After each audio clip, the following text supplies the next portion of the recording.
अस्सलाम वालेकुम वरहमतुल्लाहि वबरकातुह। बहुत सारे लोगों ने एक बात फरमाई कि वो जब ज़ियारात पर ख़ातून और ज़्यादातर ख़वातीन ने इरशाद फरमाया था कि जब हम ज़ियारात पे जाते हैं, हम हज पे जाते हैं, उम्रे पे जाते हैं या दीगर ज़ियारतों पे जाते हैं तो एक प्रॉब्लम जहन पर तारी हो जाती है कि कहीं नापाकी ना हो जाए, मेंसेस ना हो जाए, पीरियड्स ना हो जाए। तो उस सूरत हाल से बचने के लिए एक तो जहनी परेशानी कि ये ना हो जाए, वो ना हो जाए। दूसरी बात ही कि बेशुमार ख़वातीन ने फरमाया कि उसको रोकने के लिए हमने दवाएं ली। तो दवाएं लेने से वो रुक तो गए मगर कुछ ऐसा बेड़ा गर्क हुआ कि वो खुलने का नाम नहीं, कुछ ज़्यादा ही लॉक मार दिया, लॉक लग गया मामलात में। ऐसी सूरत में ख़वातीन का कहना ये होता है, फरमाना ये होता है कि भाई कोई हर्बल तरीक़ा बता दो कि ये मेंसेस और ब्लीडिंग का मसला हल हो जाए। इवन के बेशुमार ख़वातीन को मेंसेस वेंसेस कोई नहीं आ रहे होते, लेकिन फाइब्राइड होता है, सिस्ट होती है, उसके पानी का इखराज भी खून की शक्ल का होता है, तो लिहाजा उसको भी ख़वातीन मेंसेस या पीरियड समझती हैं। पीरियड जो होता है सिर्फ 7 दिन का होता है, बस 8वें 9वें 10वें दिन आ रहा है, हर 10 दिन बाद आ रहा है, 15 दिन बाद आ रहा है, 12 दिन बाद आ रहा है, ये मेंसेस नहीं है।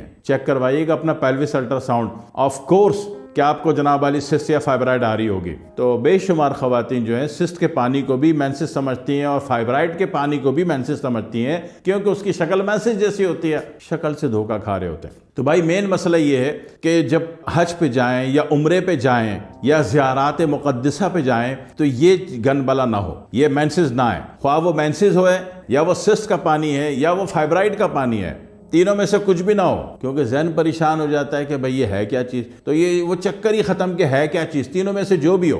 तो इसके लिए करेंगे क्या, 1 किलो तुख्म मलंगा आपके पास होना चाहिए, बस ख़त्म।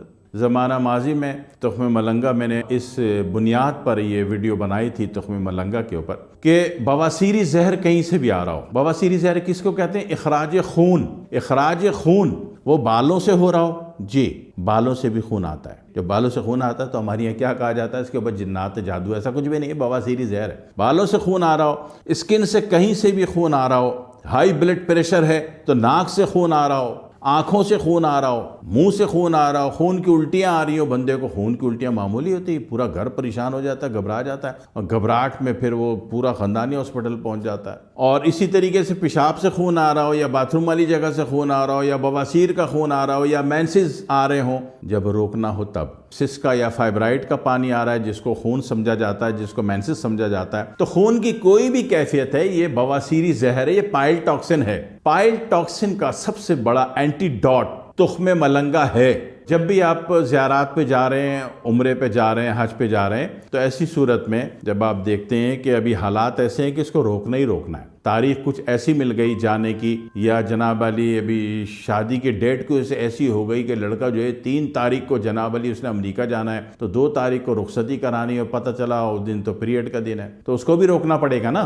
सही है, क्योंकि लड़के ने फिर 5 साल बाद आना है ना फिर अमेरिका से, तो 5 साल तो बेहतर है कि उसको रोक लिया जाए ना मेंसेस को। तो ऐसी तमाम सूरतों में आपको परेशान बिल्कुल भी नहीं होना है। कोई उल्टी सीधी मुजर्रब गैर मुजर्रब दवाएं और फलाना फलाना फलाने तजुर्बे की कोई ज़रूरत नहीं है। अल्लाह ताला का बनाया हुआ तुख्म मलंगा काफ़ी है। ये गोल वाले दाने में मिलता है, अगर ये न्याज़बू का बीज है तो फिर ये बड़ा तुख्म मलंगा कहलाता है, और अगर ये तुलसी का बीज है तो फिर ये छोटा तुख्म मलंगा कहलाता है। तासीर दोनों की एक ही है, और बाहर मुल्क वाले इसको बैसल सीड कहते हैं, वो भी ठीक है, वो इससे भी बड़ा होता है। तो तीनों की मिजाज एक ही है, तीनों की केमिस्ट्री एक है, वैल्यू एक है। तो उर्फ़ आम में इसको तुख्म मलंगा बोला जाता है, तुख्म बलंगा भी बोला जाता है, तुख्म बलंगो भी बोला जाता है। तो तुख्म मलंगा आपके पास होना चाहिए जब आपने देखा कि अभी डेट आने में 2 दिन बाकी हैं, और कुछ लोगों को तो पेट में सायरन बजने शुरू हो जाते हैं, सिग्नल्स आने शुरू हो जाते हैं कि बेटा रेडी हो जाओ। कुछ लोगों को नहीं भी आते, तो उनको डेट अपनी फिक्स पता होती है कि भाई आज 27 दिन बाद काम हो जाएगा, तो उससे 2 दिन पहले आप तुख्म मलंगा लेना शुरू कर दें। 1 बड़ा चम्मच तुख्म मलंगा 1 गिलास पानी में हल करके निहार मुँह पी लें। 1 बड़ा चम्मच भरी दोपहर को 1 गिलास सादे पानी में हल करके वो पी लें। सर्दी हो या गर्मी हो, तुख्म मलंगा किसी को बताओ, कहते हैं मुझे अभी तो ठंड का मौसम है, तो तुख्म मलंगा आपको किसने बोला कि ठंडा है? तुख्म मलंगा जो है असाबी गुद्दी है, 6 नंबर है, यानी कि तर गरम है, तर गरम है, सर तर तर सर्द या खुश सर्द मैंने नहीं कहा। तो तर गर्म है तो उसका मिजाज पे ठंडा थोड़ी कहलाएगा। तो ये 2 किलो तुख्म मलंगा आपने ख़रीद लिया। ऐसे तमाम हालात में, शादी होने वाली है, एन उसी दिन मेंसेस का टाइम है, या फिर जनाब अली आप हज पे जा रहे हैं, या आप उम्रे पे जा रहे हैं, या आप ज़ियारत मुक़द्दसा पे जा रहे हैं, तो आपके सारी इस किस्म की सारी परेशानियों का हल जो है वो तुख्म मलंगा। या बवासीर में खून बहुत आ रहा है, अभी बार बार नापाकी का ख़तरा हो रहा है, तो फिर वो ज़ियारत पर कैसे जाएंगे, हज उम्रे पे कैसे जाएंगे, एक दिमाग में अटका हुआ है कि भाई मैं नापाक हूँ, पाक नहीं हूँ। तो खून का कोई भी इखराज है सर के बाल से लेके पाँव के नाखून तक, तो ऐसी तमाम सूरतों में जनाब अली अकेला तुख्म मलंगा काफ़ी है। निहार मुँह और भरी दोपहर को एक बड़ा चम्मच 1 गिलास सादे पानी में हल किया, 5 मिनट बाद पी गए, और उसके बाद पता है क्या होगा, उसके बाद दुआएं देंगे आप पूरी ज़िंदगी मुझे। इतना आसान नुस्खा कौन बताता है? लेकिन आप लोग बड़े बड़े अच्छे कामों पे जा रहे हो, मैंने इसलिए बता दिया था कि जब वहाँ जाओ और इसका रिजल्ट देखो तो फिर मुझे भी दुआओं में याद रखना, ठीक है? वस्सलामु अलैकुम वरहमतुल्लाहि वबरकातुहू।